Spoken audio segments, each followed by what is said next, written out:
Miidhagsituu jiruu si'eessituu qaamaa fooliin jaalala kee fagoodhaa na waamaa soofeena qal'isee akka qaramutaa yaanni kee qarxamee dugda nama kutaa sumaafan gugguufaa akka ambaadhessaa sumatu na galchee qabaa dargaggeessaa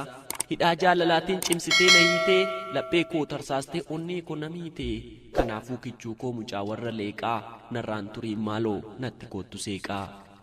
Magaaleel kan kaarruu qal'oo mudhiin soonsaa jiruun koo si taatee akkam godheen obsaa miidhaginni fuula kee hin qabu fakkaatti barrisee na seenee akka collee allaatti akkuma na seeneenis onnee kiyya tararee akka abaaboo birraana keessatti daraaree ulfinaan badhaafamee simboof naatoo kuufatee mi'aawaa damma caaluun onnee korra buufatee situ seenee onnee koo akka waraana xiyyaa yaanni kee na maraachee oofee na baasuuf biyyaa. Sukkaara gororri kee natti mi'oofteen argee dhugaadha jaalalli kee onnee korratti margee hundeen jaalala keetii na keessa gad fagaatee sin argiin ooleen buluu dhugumaan jabaate wadaroo dheereffatee qaamni kees na harkise sin of duraa dhabuun na jeeqe na rakkise waraanteetu na seentee akkuma qaran ilmoo jaalalli ani siif qabu in caalaadhaaf ilmoo.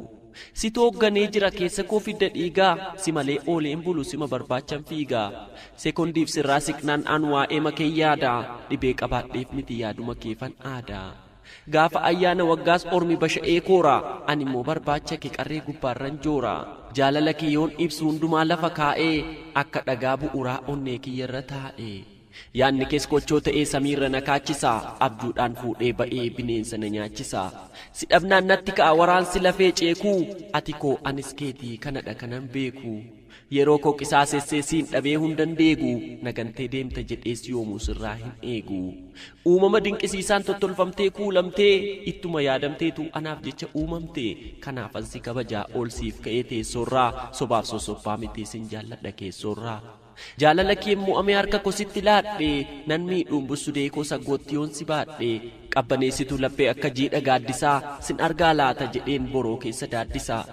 osoon beekiina waama fedhii malee maqaa kee gororri kee dawaadhaa naaf galaasi galaa kee erga waliif uumamnee nuti tokko beekadhu kanaafuu lubbuu kiyyaa natti koottu seeqadhu.